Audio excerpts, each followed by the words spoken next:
I'm going to consider this the official beginning of Unquestionable. I am Dan Wu. I'm here in the studio at the moment with Rocco Capalla, candidate for Santa Cruz City Council. Santa Cruz School Board. I've been talking about City Council a lot, so that's just on my mind. Santa Cruz City School Board. A reminder, as a non-commercial educational radio station, KZSE supports free expression of ideas. Please be aware that the opinions expressed are those of the speakers or artists only and do not necessarily reflect the views of the UC Regents, KZSE staff, management, or underwriters. We welcome your feedback on our programming. Please direct your comments to the Program Review Committee at 831-459-4726 or by email at prc@kzse.org. Like I said, I'm in the studio here with Rocco Capalla, a Santa Cruz City School Board candidate, and we have a call coming in. Out of curiosity, I'm just going to check this out. We aren't going to be taking a lot of calls at the beginning, but I'll do it right now. Hello, you're on the air with KZSE, a little lightning round call here. Oh, hi. This is Deb Tracy Prue calling in. Cool. That's awesome because I have a statement. I was hoping to hear back from you. Sorry about the last minute notification about this. That's actually perfect. More perfect than I could have expected. And I also have a short statement from Jeremy Schoenig because he said that he was working. Yeah, out of fairness, I'm really glad that you're all able to, in some form, be here. Great. The Santa Cruz City School Board, for the listeners, real quick here, is being refilled with 4 available seats this election season, and there are 2 seats for the 3 candidates that are featured on today's show: Rocco Capalla, Jeremy Schoenig, and Deb Tracy Prue. Prue, yeah. Prue, thank you. The L and the X at the end of her name. I was not sure how to say that. I'm so glad you're here for that, too. And they're just for show. They're just for decoration. Exactly. Oh, French. So the Santa Cruz City School Board covers schools outside the city for listeners. Just a couple basics here.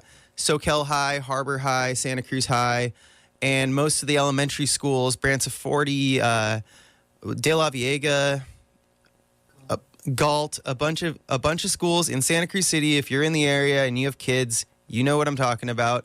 And there are 2 seats out of the 3 of the city representation seats available, and there are 3 candidates, 2 incumbents, Jeremy Schoenig and yourself, Deb Tracy Prue, and Rocco Capalla has joined the race this election season. Deb, would you mind if I turn down your volume and you can hear it on the radio for a minute, just because I can maybe... Well, actually, it's fine. You can be here. That works just fine. And let me just hope that everything works out as it's supposed to. And bam. So my first question for you, Rocco, is why right now? Why are you running for Santa Cruz City School Board right now? So thanks, Mark, for the question. Daniel. I'm sorry, Daniel. That's okay. I'm running for Santa Cruz City School Board because I've been very active in the schools for the last couple of years. I have a daughter who's at Mission Hill Middle School, and I've seen firsthand that Santa Cruz City Schools can improve the way that we deliver educational services to our students. And let me give you an example. So social-emotional counseling and health is something that I've heard from the community as being extremely important to them. We have a lot of issues going on with bullying, with cyber type of bullying. And I think that the district and the current board has been slow to respond and listen to the community on this. One of the things that I've been doing is talking to a lot of different agencies, for example, the Santa Cruz County Mental Health Group. And it seems that there's a lack of partnership on the part of the district to really reach out to the broader community. Another example would be I went to an event last week at the Center for Nonviolence. Craig Haney, who's a professor here, was there talking, and they were talking about restorative justice and how we bring some of those tools in. And John Leopold was moderating the whole conference. And, what really came out of that was really Craig Haney's call to the broader Santa Cruz community of, hey, we can do better for all of our young people, and there's room in the schools for bringing restorative justice concepts in there. But I think the school board has to listen more to the community, and we have to then translate those into budget priorities and to partnerships. So that's basically encapsulating why I'm running. And Deb, would you like to respond in any way or give your own take on mental health, counseling, any of those types of services, and how you view that situation at city schools, or just a response to the answer? Yeah, I completely agree. Social emotional counseling and support is incredibly important to all of our students. We actually do have social emotional counselors in all of our K-12 schools. Obviously, we'd like to have more. Some of our junior highs have one counselor for all the students, and the high schools have 3 academic and socio-emotional counselors for all of the students in the school. And then each elementary has a full-time counselor. We did respond, actually, to calls from the community several years ago for needs. Originally, our elementary counselors had been cut during the recession. And we did hear from the community and from staff, particularly that elementary students face a lot of stressors, especially in our community with poverty and other issues that are facing our families. So our district applied for a grant, which we received, which allowed us to fund the counselors temporarily. And grants are great ways to pilot programs, but then after we knew the grant would be running out, our district went out for a partial tax, which actually helps pay the salary. So we have permanent full-time counselors at our elementary schools. So I agree, it's important. Our district does partner with the city, and we are in discussions right now with the community health centers and Supervisor Leopold, as well as Supervisor Coonerty, to look at ways to possibly model what the Live Oak district is doing with partnering with local support agencies to support students in their schools. Okay, that's funny that you mentioned Live Oak. I grew up between 6th and 17th Avenue and went to the last year of Del Mar Middle School, Green Acres Elementary, and Shoreline. So it's interesting that because it is a different district. A lot of people would be surprised by that, considering Santa Cruz is a pretty small place geographically. But yes, you don't go, for anyone wondering, Santa Cruz City School Board does not govern the Live Oak School District, nor the Soquel District, but does govern Soquel High and Harbor High, which I find very interesting.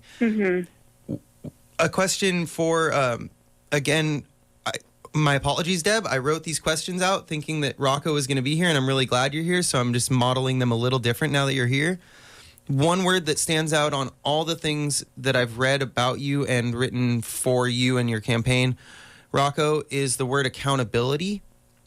And you are a CPA. I'm wondering how you feel that your experience as an accountant would benefit the school system either more or as much as an educator being on the board. Yeah, thanks. So, yes, I am a CPA. I actually work in educational finance at Stanford University, so I'm quite familiar with many concepts in educational finance. Let me put it this way. So there's 7 board members, and if I were to be elected, I'd be the only CPA and only person with professional finance experience on the board. I think having one person on the board who is not only aware of the educational issues but also knows about finance would be very helpful. Let me give you an example. So 2 years ago, the voters passed a $208 million facilities bond, which property owners will know because it's on their property tax statement. And, it passed at a very high rate, which shows that the community supports our schools. But I also think that the school board, who's responsible for all financial matters in the district, needs to make sure that we're doing a good job of making sure the money is being spent well, and that we're not just doing the minimum required by law, but we're actually doing the right thing. So as part of this bond, it's required that we have what's called a Citizens Oversight Committee for the bond. And this is to ensure that there's an additional level of oversight for the bond spending. Now, one of the governance issues that I have with this is there's at least 2 members on that Citizens Advisory Committee that, in my view, have a conflict of interest. And so those are types of things that really the board needs to be addressing. What specifically, without, I mean, you don't have to name them, but what's the conflict of interest? The conflict of interest is that the board members, the two people. The Citizen Advisory Board. On the Citizens Advisory Board have spouses that receive paychecks from the district. Now, I want to, in the interest of time and to keep it lively here for the listeners, not in a conflict type way, but just, moving along. Deb, would you like to take on the accountability part or about the $200 million facilities bond issue? However you'd like to take that question. Yeah, at first I'd like to thank everyone listening who voted to pass the bonds. We're incredibly grateful to the community for supporting our schools. We had $300 million in identified deferred maintenance. We still have a lot to do. We were only able legally to go out for the $200 million initially. All of our schools are bringing new roofs, all the ADA coatings being brought up. We have new athletic facilities and classroom facilities across all 10 of our campuses are getting improved, and it's a great thing. And in terms of accountability, we do have the Citizen Oversight Committee. It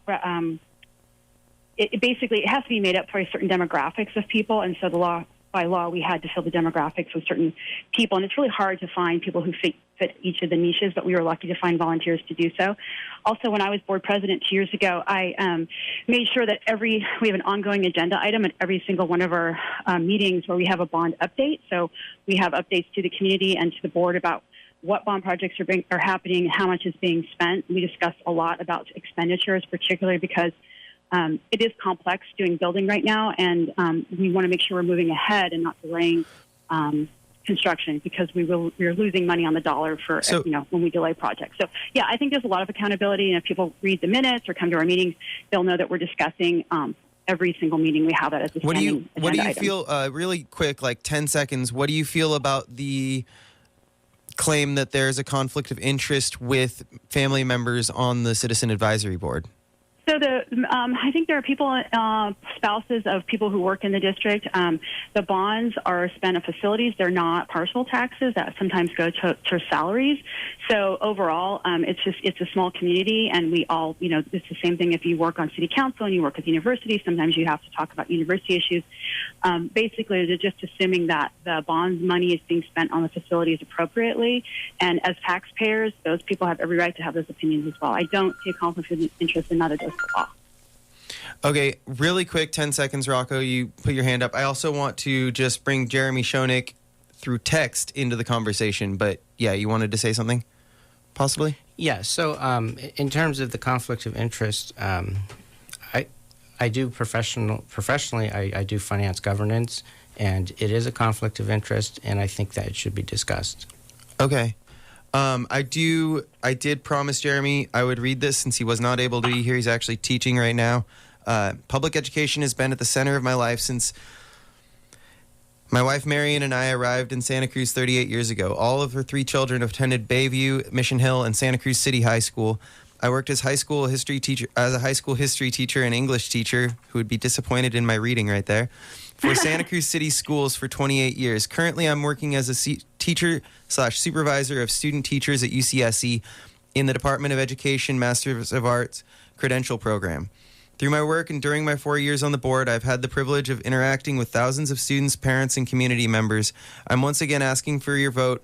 This is his campaign site, by the way, so that I can continue to serve as your trustee. As a board member, I've worked hard to fulfill the 3 fundamental promises I made 4 years ago: to restore the trust between the school board, the teachers, classified employees, the district office, parents, and community members; to be a voice of reason, accountability, and transparency on the board; to advocate for all students, parents, and community members living within our school district's boundaries, from Capitola and Soquel to Bonnie Doon.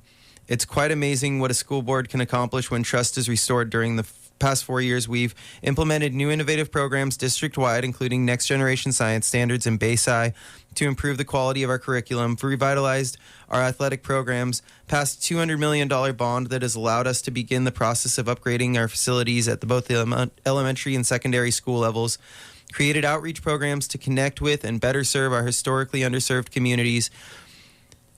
Again, Jeremy Schoenig's words, I am proud of the work that I have helped to accomplish, and I urge you to please ask yourself one simple question: is Santa Cruz City Schools in a better place than it was 4 years ago? If your answer is yes, then I'm humbly asking for your vote in this coming election. The real work has just begun. Together, we will make a difference. And I have one question based on this text right away. First to Deb. He says that in his 4 years, he's seen trust restored between the school board, the teachers, classified employees, the district office, parents, and community members. In a little less than a minute, can you explain how you feel? Was there a lack of trust before? And how is that better off now than it was 4 years ago? Yeah, I think that, I've been on the board for 8 years, and I've definitely seen a shift. Right now, I think there's a tremendous amount of trust and transparency between our bargaining units and the administration and the board. A lot of factors go into that. Policies that we've put in place, some changes in personnel, some changes in leadership at the union level. We have a different superintendent. She was new to the board when Jeremy joined, and I think her team has worked really well with the leadership in the classified and teaching staff to forge relationships and to forge transparency and to forge trust. So I would agree with that statement. In the last 4 years, there's been a lot of moving parts and a lot of work on everyone's part to have open and trusting relationships.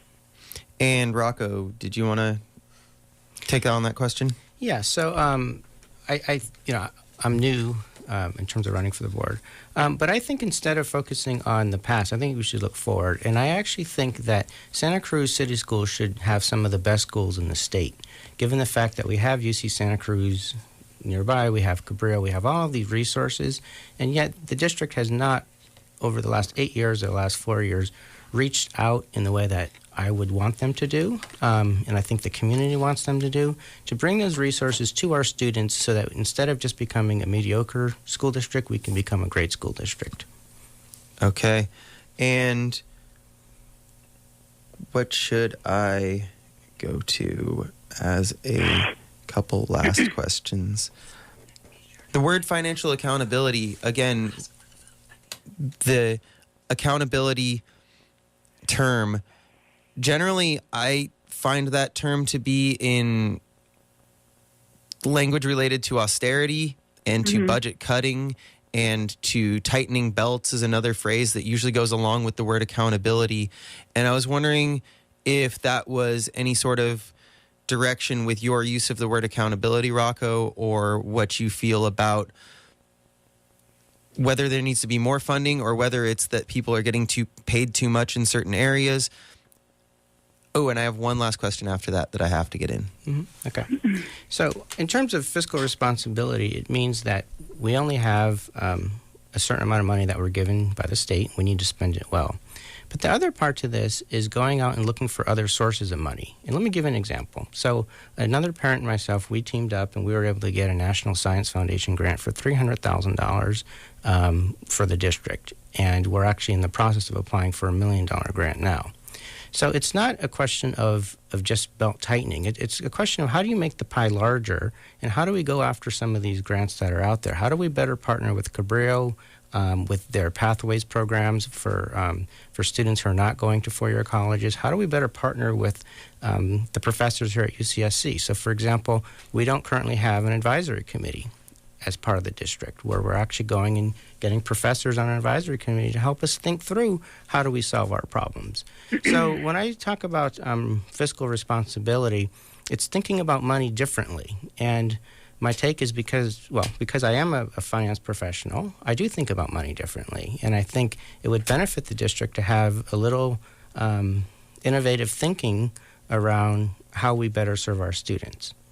And Deb, do you want to take on that question as well?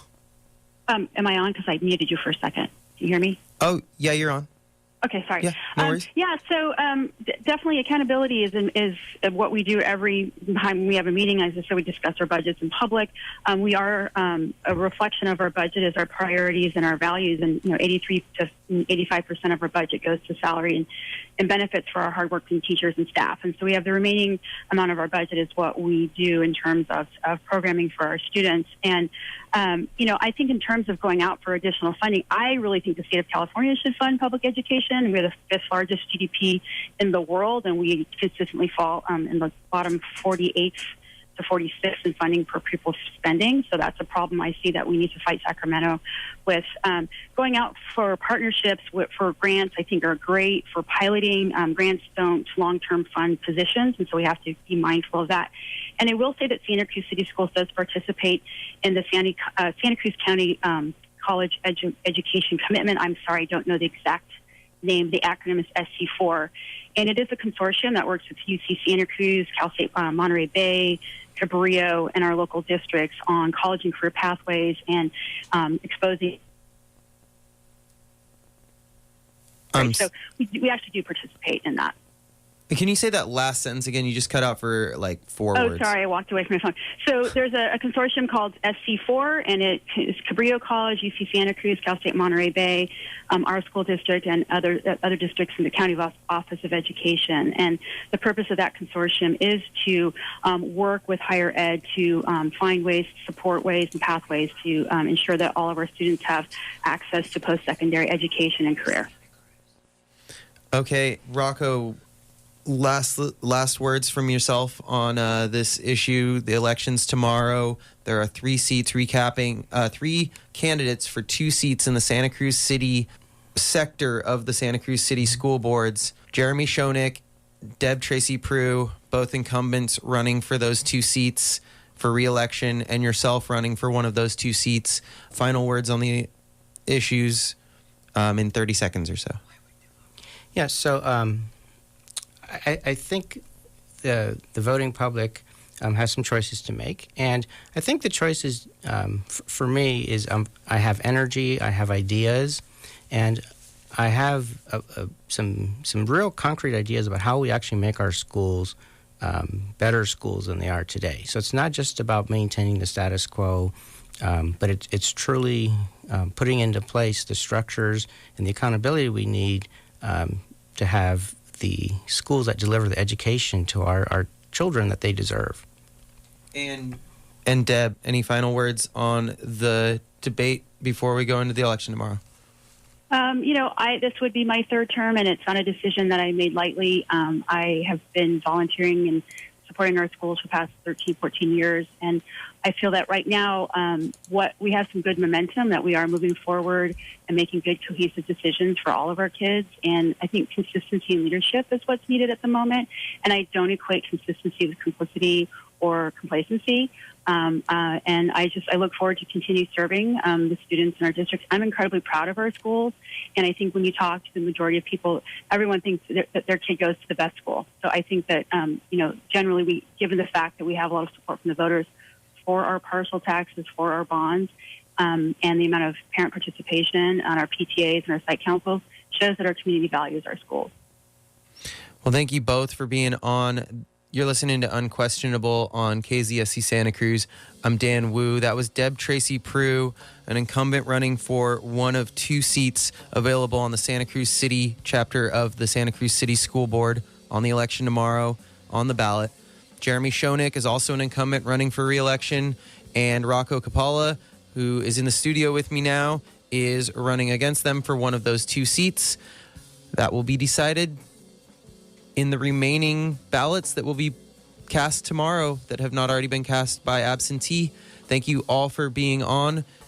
My apologies to Jeremy Schoeneck. This was late notice. Thank you so much for Tracy Prue for calling in, Deb Tracy Prue, and Rocco for coming into the studio. We'll be back in a moment.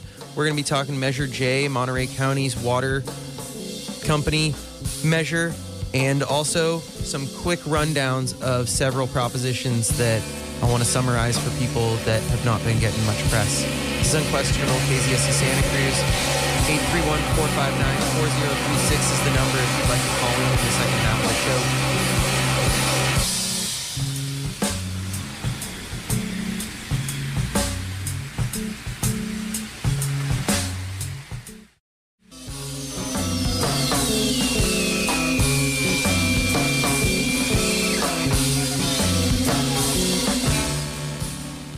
There is a bit of a fire going on up Highway 9 area between Santa Cruz and where those tours happen. So I really wish the firefighters and all the people that live up there the best of luck. I live just on the other side of that hill, so It's worrisome to the whole community, especially, well, not especially, but also up here at UCSC, because we are also on a side of that same hill that is being contained, but there's a lot of smoldering trees and brush and leaves that have been drying out through our long dry season. So I wish the firefighters luck, and I hope that that continues to be contained. It was about 30% contained earlier. And on Thursday, November 8th, if you need some decompression after this pit in your stomach election season, the Watsonville Film Festival will be screening Abundant Land, a 1-hour documentary about agrochemical testing on the Hawaiian Islands. Director Natasha Florentino and Dr. Ann Lopez of the Center for Farm Worker Families will be in attendance. The screenings begin at 7 p.m. at the Appleton Grill Events Lounge on 410 Rodriguez Street in Watsonville. Love the Appleton Grill. More information is available online at watsonvillefilmfest.org. You're listening to Unquestionable on KZSC Santa Cruz 88.1 FM. We just had Rocco Capalla and Deb Tracy Prue, both candidates for the Santa Cruz City School Board, on to debate the issues going into the election tomorrow. There are 2 seats available, both incumbents. Jeremy Schoenig, who was teaching today and couldn't make it, so I read his statement, and Deb Tracy Prue are both running for re-election for those seats. And Rocco Capalla has joined the race. So now there's 3 people, which is kind of refreshing. Without picking a candidate, it's refreshing to see a local race of that low ballot placement not being an unopposed automatic election. We're going to have a representative from Public Water Now out of Monterey County on in a few minutes here to talk about Measure J, which I talked about a little bit last week. Basically, Measure J is a triggering mechanism to conduct a feasibility study on buying the infrastructure for water from California American Water, CalAM, in Monterey County, and turn it over to the Monterey Peninsula Water Management District, who now is a public utility, but has to pay CalAM to use the pipes and wells and all the infrastructure related with water. I didn't get too deep into it because I didn't want to get in over my head. And then the Public Water Now people said they wanted to come on, and I was into that. So they will be calling in a couple moments, I believe. But I want to give a couple other announcements about propositions on the ballot that I don't know if have gotten that much press. Is anyone out there feeling duped after the so-called extra hour of sleep on Sunday? After the morning of that one day with clocks set back, many feel tricked about halfway through that very day. For me, it's arriving at work and seeing the sun nearing the horizon far too quickly for a shift that stretches until midnight. And all the most interesting guests of the weekend have checked out and driven back to the actual Bay Area or Los Angeles or wherever else they visited from. Proposition 7 enters the scene there. It's a California state ballot measure, and it would allow the legislature to make it so that we will have summer, sunset, and sunrise times all year round. This would mean that in the middle of December, the sun would set around 5:55 rather than 4:55 p.m. And everyone that works an office job 9 to 5 knows that feeling of getting on the road after a day of work and you're tired because you woke up probably earlier than you wanted to, because you probably did something slightly fun, even just watching a movie a little late at night the night before, and you're just happy to get off work and you get on to whatever road you drive home and the sun's already setting, and that lasts until like February. And Halloween. Hawaii and Arizona, in fact, have done this a long time ago. They got rid of daylight savings, switch back to wintertime. Florida just recently did the same. And I personally am into it. That hour of sleep followed by months of early darkness feels like getting a $300 tax cut from George W. Bush and then finding out that millionaires got way more money. It's like immediately I'm like, oh, cool, I got a little bit extra sleep. And then bam, it's just like that's gone. That extra sleep is gone. It's a normal day. And you know who I really wonder about who thinks about this is the birds. What do the birds think about us when we change our schedule for an hour? Because the sun doesn't move. We just artificially change our clocks and change our schedules. There's a squirrel somewhere that was able to cross the road at a certain time of day, and then all of a sudden there's 70 cars there, and they're trying to figure out what is going on. So I'm doing it for the squirrels and the birds. I'm voting for Prop 7. Prop 5 is billed as a tool allowing older and disabled people to move without raising their property taxes from what they were set at under Prop 13, which could set them back with small increases back to the 1975 level of their assessed value of their home, which means that a lot of homeowners that have been around for a long time in the area, they pay very low property tax bills, which for some of them on fixed incomes and low income, and they bought their house at a certain price, I feel like makes sense. But Prop 5 allows them to sell that home at current market value, buy a new home in another area, and pay their old property tax bill, whereas new homeowners have to pay a property tax bill based on the assessment of their house that they just bought. Prop 5 would allow Prop 13 beneficiaries to transfer that low property tax bill, essentially just demolishing the property tax bill that they would pay down to almost nothing. And I do believe that in some cases there are disabled people or older people that live far from family in mountainous regions like Tahoe that maybe don't suit them now that they're older. And I think there should be a mechanism for them to move, possibly without costing them a ton of money. But the fact is that real estate has boomed, so a lot of those houses are worth hundreds and hundreds, thousands of percent more than they were back in the 70s, and they would simply be transferring that money to a new home that they move into.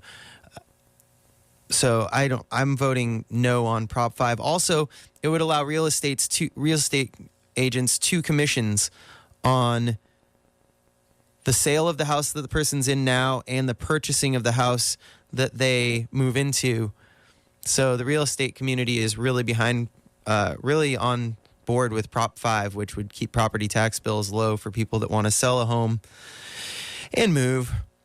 Prop 11 is a very interesting one to me. It would allow ambulance employees who are paid hourly to forego their legal mandated breaks and answer calls as promptly as possible. As when you're on a 24-hour shift and you have to take a break every 4 hours, and then a call comes in, right now under state law, they're not allowed to interrupt that break without their employer paying them an hour of overtime. And imagine if you had to wait an extra 20 minutes while having a heart attack because your local ambulance crew happened to be on a labor law dictated break. I personally, as a restaurant employee, would love to see this translated to restaurant employees because we're constantly arguing with our managers about they want us to take our breaks so that the business doesn't have to pay us an hour of overtime, but our business doesn't stop. People just come in and people are eating, and so we can't just leave them for a half hour and continue our workday in some manageable form. So I would love to see this transferred to restaurant employees. I understand there's businesses that are bad to their employees and don't give them breaks, but I feel like this Prop 11 is the first step in realizing that a one-size-fits-all for all the breaks doesn't make sense. Because right now, if ambulance employees skip their break and go out to your call right away, their employer has to pay them an hour of overtime, which therefore raises the costs for everyone that uses ambulance services, which is hypothetically everyone. And I do believe we're going to have a call in from Public Water Now about Measure J, the Monterey County water buyout study initiative to have a public utility own fully the infrastructure of water, which they now lease from Cal-Am in many cases. And that might be them right now. Hold on. You're on KZSC Santa Cruz. Hi, this is Melody Chrislock. Ah, yes. Hello, Melody. Hi. This is Melody Chrislock of Public Water Now in Monterey County. Now, I'll just let you maybe give a little intro from your perspective on this issue about Measure J and about Monterey having a public utility that both operates and owns the infrastructure of the water. Sure. So this is a ballot measure that Public Water Now spent the last 5 years to get this on the ballot, and it only affects the Monterey Peninsula cities, not the county. It's not a county-wide election. It affects about 100,000 people that in all the five different peninsula cities. And we did it because our water is getting just incredibly expensive. My last water bill was $600 for 1 month of water. My neighbors are $400 or $500. Some of them said $900 a month for water. People out in Pebble Beach are paying thousands of dollars a month for water. This is just obscene. And we knew it was coming years ago. We could see what Cal-Am was doing. California American has owned our water for 52 years, owned our water system. Of course, the water's owned by the public. But they control the cost of delivering it to us. So we saw this coming. We're a group of citizen activists that said, wait a minute, this is going to get worse. Sure enough, it's a lot worse. So that's what Measure J is. It's if you vote yes on it, you're voting to buy out Cal-Am if it's financially feasible. Because the first step in the measure is it has to legally have a financial feasibility study to begin with. If it's financially feasible, in other words, if it's not going to raise our water bills more, then the Water Management District would move forward on buying Cal-Am, most likely through eminent domain, because Cal-Am, of course, is refusing to sell. And we just found out today Cal-Am has spent $2.8 million on 60,000 voters to try to get them to vote no on J. So that's where we stand. And, you know, we're fighting the corporate giant. They're owned by American Water, the biggest private water provider in the country. So, and Monterey Peninsula system is about 25% of their California assets. Now, so, go ahead. Now, as far as the feasibility of buying them out, this would not buy out their control of any other part of Monterey County. It would just be Monterey city limits. Well, it's not Monterey. It's all the peninsula cities. Cal-Am's water district includes Seaside, Monterey, Pebble Beach, Carmel, Pacific Grove. Well, that's what I mean. Carmel Valley. Okay, so not all of Monterey County, but it's also not just Monterey city limits. Oh no, that's why I'm clarifying this, because but Monterey County goes all the way down to. I understand that. Yeah, down to the military base and all of that. Salinas is not affected. Marina is not affected because Marina already has publicly owned water, and Salinas does too. Well, so it's not just. I just wanted to clarify that is that we were kind of both on opposite ends of that statement. It's not just Monterey City, but it's not all of Monterey County, is what I'm clarifying for the listeners. Right. Is that it's Monterey Peninsula, Carmel, Pebble Beach, all of those areas, Pacific Grove, and Seaside. Right. And Carmel Valley. Exactly. And it is interesting that you guys have very, very high water bills, and there have been a lot of complaints over the meters that have been having errors, and Cal-Am has been very slow to correct that. So for a while, people will be told they owe $24,000 for water, and it does get corrected eventually, but then they're saying that it's leaks, and that would be a huge leak. Do you want to talk about the meters that you guys have found to be faulty, and then Cal-Am has challenged that? This is not an issue about meters. There's that happens occasionally, but these recurring. I mean, my last 4 bills. $450, $530, $660. These are not leaks, and these are not meters. This is what Cal-Am has done is they've given us a 5-tier system where if you use water in the first tier, your water bill might be $40, $50 a month. Right, like PG&E does with tiers for energy usage. But if you use water in the higher tiers, and they're very steep, the person at the tier 5 is paying 8 times what person at tier 1 is paying per gallon. So your bill, if you use more than, say, 6,000 gallons a month, which is the top of tier 2, starts to just escalate outrageously. And a lot of people here have big lots or they have acreage, so this really drastically affects a lot of people. And then others are still maybe getting a $40 water bill. So some of those people are probably saying, I don't know what the problem is. But there's a lot of people whose bills are now way over $100 consistently every month. No leaks, no meter problems. Okay. So it's not the meters. Okay. I was highlighting a different issue that has been raised with Cal-Am about their services, but I get what you're saying. And also, recently, Cal-Am had a private company, appraise the value of their assets, obviously as a preliminary action towards the election and then further towards a possible buyout if Measure J passes. And they valued them, the appraisal valued them at $1.044 billion. And you guys, based on what I've received from you, would say that it's probably more in the range of $250 million, and then a court will decide that number. Would you like to speak on how you arrive at the $250 million range for the value of Cal-Am, which you stated as 2 years of rate payments? Well, yeah, the way utilities are typically valued, I mean, first of all, this $1 billion figure that Cal-Am threw out it's what they do. It's a big water scare tactic. It's used in every public buyout of every water system. They find somebody to value the system at an outrageously inflated amount so that the public will think there's no way we can afford to buy a $1 billion system. Well, they did this in Missoula, Montana a couple years ago, and the same people, MR Valuations, that appraised Cal-Am at $1.04 billion, appraised Missoula's water system, which is a little more than half our size, at $200 million.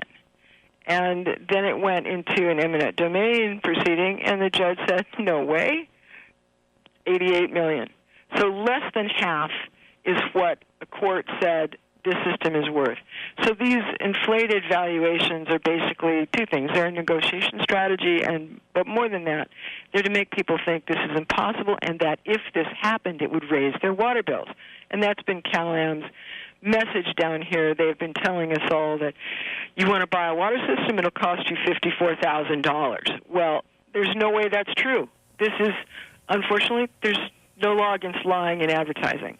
Okay, so the reason that it's not worth that is that utilities are valued on their rate base, which is a number that the California Public Utilities Commission uses to determine what their profit structure can be based on their rate base. It's a hard and fast number. Nobody makes it up. They have to give it to the CPUC every year, and it's based on their equity and their debt. And so that rate base right now is $125 million. Right. So 2 years of that would be $250 million. Right. So typically a buyout doubles that maybe. I mean, in Missoula, that held true. Their rate base was $45 million. The sale price was $88 million. So that's how we know that they're. Unfortunately, the public doesn't realize how that works. We've done a lot of research over the last 5 years on how this all happens. We've talked to Felton. And by the way, Felton, they are claiming that Felton told the public that it was going to cost $2 million. There is no way Felton ever told them that. And it Felton ended up costing did a about bond. $13 million to do the whole process. Felton did a public bond. They raised money. They knew it was. They told the public it would cost between $10 and $12 million to buy the system. They raised $11 million to buy it, and they bought it for $11 million. And then the San Lorenzo Water District threw in $2 million worth of land. So it was. This is another. Just deception strategy. Felton is really happy about the situation. If they had not done this 10 years ago, their water, well, to give you an idea, their water rates have gone up 39% in the last 10 years. On the peninsula, our water rates have gone up 170%. That's an interesting thing, because that comes into play with public buyouts or socialization of any industry, is that the people who privately own it say that rates are going to go up. I mean, prices just in general, of the fact that our economies have inflation built into them, prices always go up, and they point to it and say prices go up. But what you're saying is under the private ownership, they go up much faster than examples that you've seen of socialized systems or publicly owned systems. I mean, 87% of the water in this country is delivered by publicly owned, municipally owned water systems. So, yes, those rates go up very slowly, maybe with the cost of living, but under CalAm and other private entities, they go up extraordinarily fast because there's really no check and balance on them. The public has no say over what CalAm charges or does. The California Public Utilities Commission is supposed to regulate this, but their attitude of controlling CalAm's costs to the consumer is CalAm goes and says, we'd like a 16% increase. We're not making enough money, whatever. And the CPUC says, oh, no, you can't have 16%. How about 15?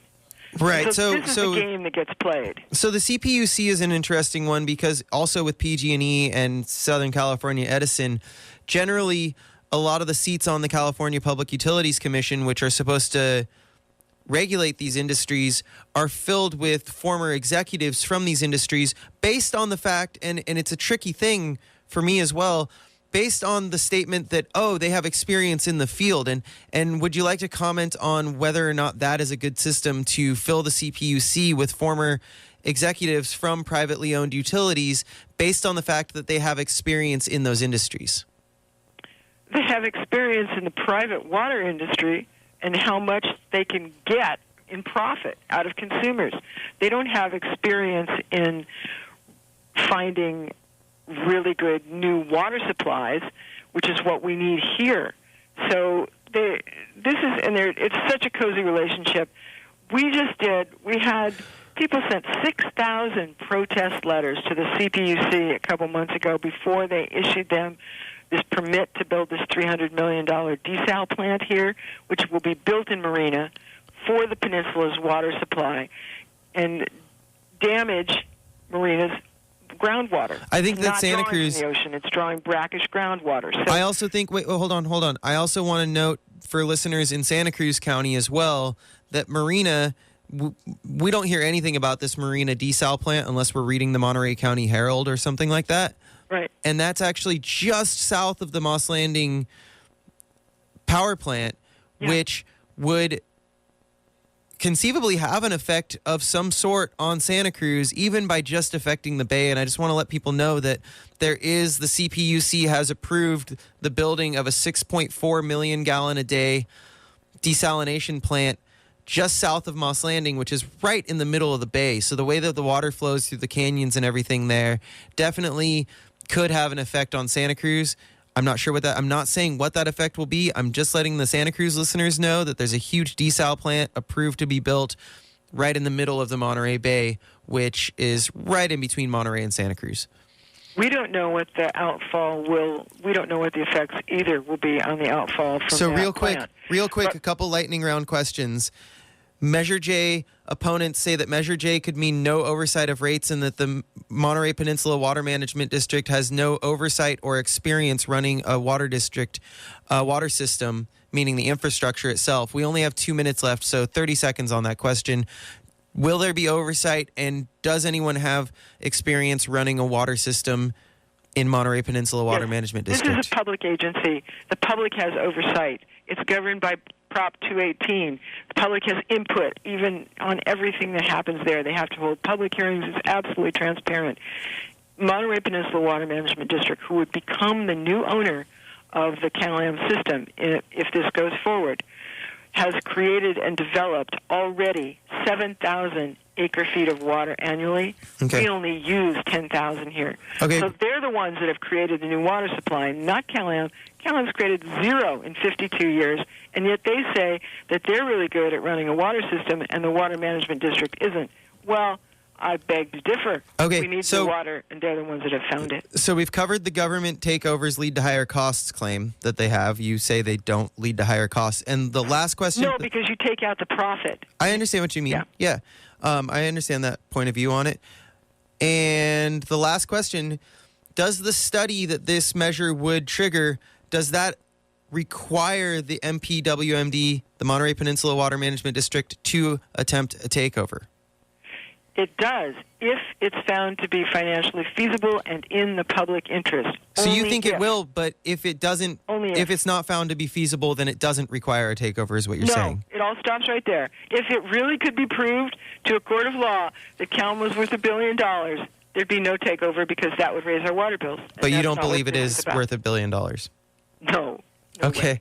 Well, thank you so much, Christine, for coming on the show. We got to go. This has been Unquestionable. Thank you so much for being on. Thank you.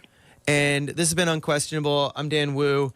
You're listening to KZSC Santa Cruz. A quick announcement. KZSC thanks Arts Council, Santa Cruz County, and the Tannery Arts Center for supporting student-run community radio. The Tannery Talks are a series of panel discussions exploring the role of arts in social activism, identity, and self-expression. The third in the series is Thursday, November 8th, with a talk exploring womanhood in 2018 through the lens of Santa Cruz artists and activists. She Speaks, Feminism and the Female Body is the title. It will be moderated by Jasmine Schlach, a Tannery resident and poet, who I will ask how to pronounce her name. Discussion will range from vulnerability and violence to resistance and resilience. Events are welcoming and open to the public. More information is available online at kzsc.fm/talk/Tannery Talks, all one word. And this has been Unquestionable. We got Pixelation Destination coming up. I'm Dan Wu. Thank you so much for listening. I'll be back next Monday with some non-election related guests. That should be fun. Here's a little Do Make Say Think to take us out. KZSC Santa Cruz, thank you so much.